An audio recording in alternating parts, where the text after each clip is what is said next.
Assalamualaikum warahmatullahi wabarakatuh.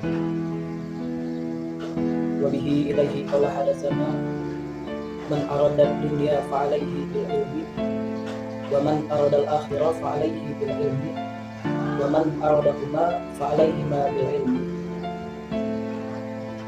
Rasulullah sallallahu alaihi wasallam bersabda, yang dimana hadis ini ada di dalam kitab Mukhtar al-Ahadits. Kata Nabi sallallahu alaihi wasallam, man arada dunya fa alaihi bil ilmi. Barang siapa yang menginginkan dunia, fa alaihi bil ilmi, maka atasnya lah dengan ilmu. Kenapa dibaca bil ilmi bukan bil ilmu? Karena baknya itu harful jar atau huruf jar, maka dibaca majrur atau dibaca kasrah. Contohnya lagi seperti ya Allah biha, ya Allah biha, ya Allah bi husnil khatimah, ya Allah biha, ya Allah biha, ya Allah bi husnil khatimah, dibaca bi husnil khatimah. Karena ba itu harful jar, maka wajib dibaca majrur. Bismillah bukan bismillah. Kalau ditanya kenapa bil ilmi, karena ba itu harful jar. Waman arada dunia fa alaihi bil ilmi. Barang siapa yang menginginkan dunia, arada yuridu, fi'il mudhari'nya yuridu, isim fa'ilnya muridu. Makanya di dalam kitab ada usuluk karya al-Imam Al-Qutub Al-Habib Abdullah bin Alwi bin Muhammad Al-Haddad, yang ratibnya sering kita baca setiap malam Jumat, bahwasannya al-Imam Haddad beliau lebih suka bahwasannya memanggil satrinya dengan kata murid. Murid itu diambil dari bahasa Arab, artinya orang yang pengen, orang yang ingin.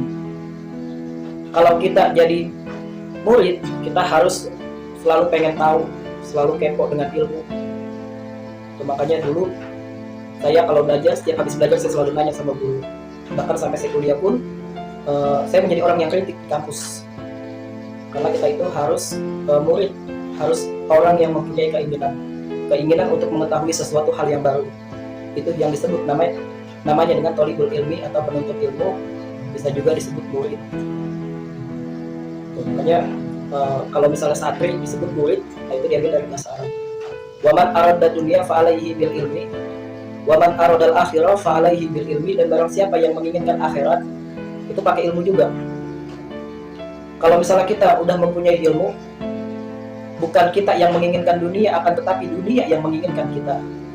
Seperti Nabi Allah Sulaiman alaihi salam disuruh mau memilih ilmu, tahta atau harta. Lalu Nabi Sulaiman alaihi salam memilih ilmu. Ketika Nabi Allah Sulaiman memilih ilmu, maka semuanya dia dapatkan. Sama seperti Syekh Abdul Hasan Asyadzili. Syekh Abdul Hasan Asyadzili, beliau adalah ulama yang paling kaya raya. Bahkan di zamannya beliau itu membeli kuda yang paling mahal, sehingga Raja Mesir itu gak kuat untuk beli kudanya. Kalau zaman sekarang seperti mobil Ratu Inggris yang diproduksi dua di dunia ini. Yang pertama dipakai oleh Ratu Inggris, yang kedua dipakai oleh Abuya As-Said Muhammad bin Alwi bin Abbas Al-Maliki Al-Hasani. Jadi dunia yang menginginkan dia, tapi di hati dia tidak ada dunia. Kok bisa? Pernah suatu ketika Syekh Abdul Hasan Asyadzili, beliau membeli selendang yang paling mahal. Selendang itu kalau dijual mungkin bisa beli satu isi toko daripada selendang-selendang yang lainnya. Ketika beliau pakai mengajar, muridnya beliau memperhatikan, bengong. Ditanya gurunya, wahai guru, engkau mengajarkan kepada kami itu apa arti zuhud?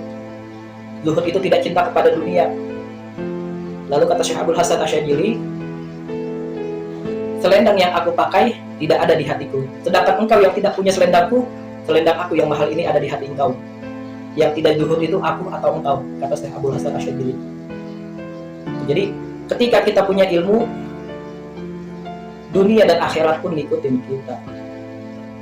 Makanya Allah tinggikan derajat-derajat orang yang berilmu. Sebagaimana di dalam kitab Ihya Ulumuddin, bahwasannya Al-Imam Ghazali, Abu Hamid Muhammad bin Muhammad Al-Ghazali, di dalam kitab Ihya Ulumuddin, nah di situ dijelaskan bahwasannya darajatul ulama indallahi bisaba'i mi'ah darajat. Derajat ulama di sisi Allah itu bisaba'i mi'ah darajat, perbandingannya itu dengan 700 derajat. Wa kullu darajataini. Nah, kenapa dibaca wa kullu darajataini? Karena darajataini itu darajat yang bidiadati ya wa nun itu menggunakan isim tasniyah yang artinya dua. Nah, artinya wa kullu darajataini, dan di setiap dua derajatnya itu bainas samawati wal ardh, antara langit dan bumi. Dua derajatnya antara langit dan bumi. Makanya orang yang berilmu Allah angkat, ya fa'illahul ladzina amanu minkum wal ladzina utul ilma darajat. Allah angkat. Dan bahkan kata Nabi sallallahu alaihi wasallam di dalam kitab Mukhtarul Ahadits An-Nabawiyah, wa bihi ilaihi qala hadatsana akrimu ulama, engkau muliakanlah ulama, engkau muliakanlah orang alim. Nabi sendiri yang nyuruh kepada kita, faman akramahu faqad akramallahu wa rasuluh. Maka barang siapa yang memuliakan ilmu, faqad akramallah, maka sungguh dia juga telah memuliakan Allah dan Rasulnya. Kita memuliakan ulama itu perintah Nabi. Karena kenapa? Bahwasannya al-ulama warasatul anbiya. Ulama itu warisnya para nabi. Dia mewarisi keilmuannya para nabi. Ilmu dari gurunya, dari gurunya, dari gurunya, dari gurunya hingga ke Nabi sallallahu alaihi wasallam. Nabi dari mendapatkan wahyu dari malaikat Jibril langsung dari pusatnya Allah Subhanahu wa taala. Makanya Nabi juga memerintahkan kepada kita, wa bihi ilaihi qala hadatsana kun aliman. Jadilah orang yang alim. Jadilah orang yang berilmu. Kalau kita nggak bisa jadi orang alim, kun sami'an, jadilah pendengar ilmu-ilmunya ulama. Kun muhibban, jadilah orang yang cinta kepada ulama, cinta kepada ilmu-ilmunya ulama.